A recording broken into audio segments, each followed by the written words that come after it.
Headed to the north. What's going on, brother? I'm wearing you out with these videos lately. This '07 Dodge 1500 four-door super cab, whatever they call it, just arrived from New York today. One winter in New York. Don't know what it is, but everything rots. They just wanted the wheel arches done and a new rear bumper. See if I can slow down being shaky here. Start taking the stuff off, or I better put a video up. Rusty bumper, rusty wheel arches, not a problem.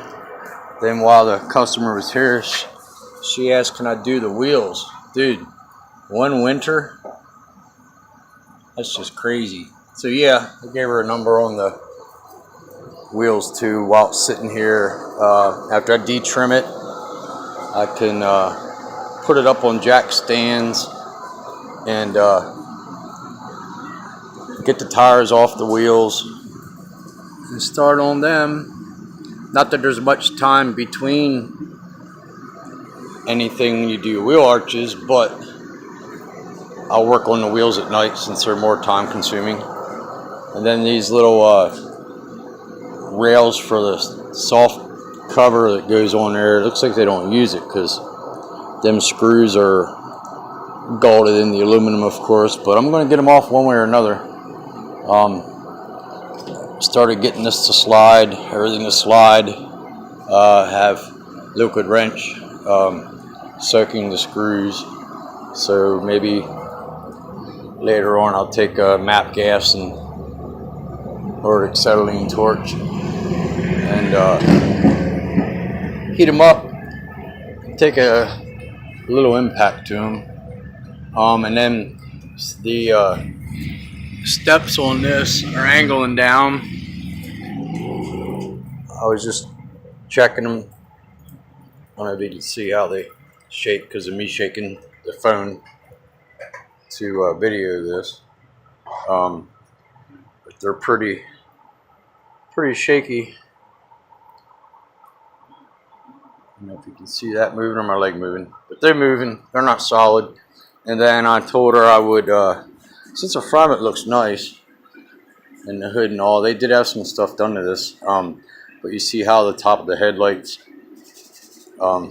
since there's a big gap around there, I don't got to pull them out. I can just tape around the light. And then DA it with some 400, red scuff them, and then I'll hammer probably a good heavy 3 coats of clear on there just to make it right. That way they look brand new instead of making somebody buy headlights. You don't need it. And then the same with the gas door. Yeah, I don't smoke around the gas tanks like I do.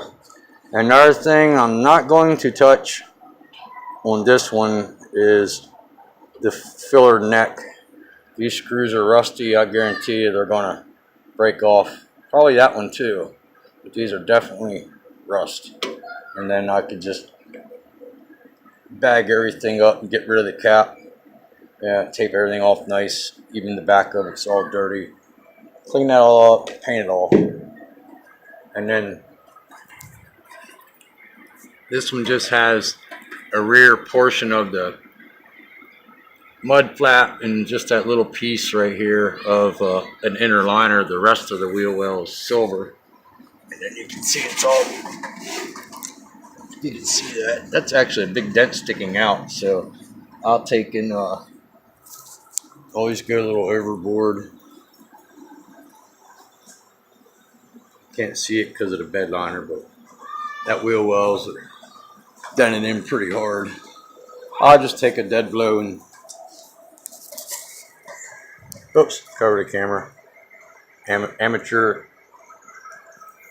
photographer here, I guess you could say, videographer, whatever it is. Well, there it is. My next victim. This was supposed to come in for another 6 weeks, roughly, end of June. But that white F-250 I did, I put videos up of the patches on the wheel arches here and here, and it was caved in here. Well, now the right side, I did the bumper, the tailgate, the whole deal. You'll see my other videos, of course, of the white F-250 Super Duty, or you can look on my Facebook, Ed Martin, and it'll have a picture of this intruder on there with my crazy green 97 Malibu I used to have, and I sold it because of the crazy looking paint job. You'll find all the videos on there as well and pictures of that truck.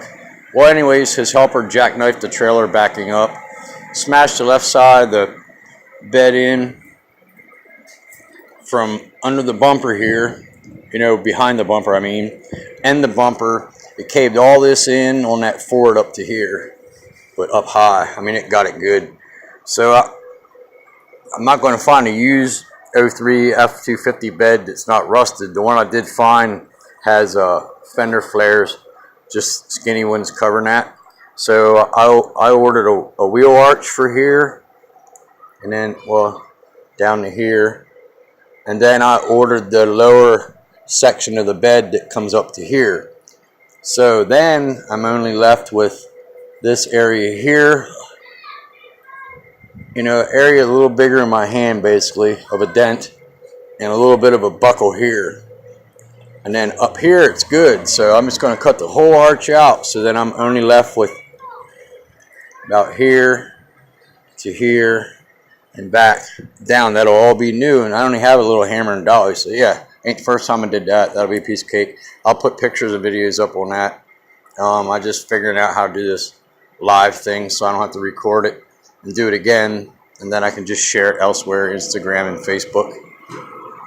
So there you go. But yeah, my brother got a hold of me and want me to start on his 71 Monte Carlo. It's got a 406 roller motor for it, but bring parts down. I'm like, no, leave the parts there, and I'll take and go up next Wednesday and Thursday because it lives pretty far to spend the nights. Wednesday or Tuesday night, so I'm there Wednesday and Thursday, come back Thursday night, and put the front end together, fit everything up, doors, fenders, hood, everything. I'll put some pictures and take some videos of that up as well, but I won't be able to upload them because you barely get reception up at that place where he lives. And then I'll disassemble the car, and I got to get rid of this Vet first, the 73 Vet. I got the fiberglass, you know, the body stripped down to the bare glass. That's why it's all gray. And a little bit to do up inside the wheel wells, but I want to put this upstairs. This has a second floor, and then I think I showed you before, the other side of the shop over there, it's real bright. That has a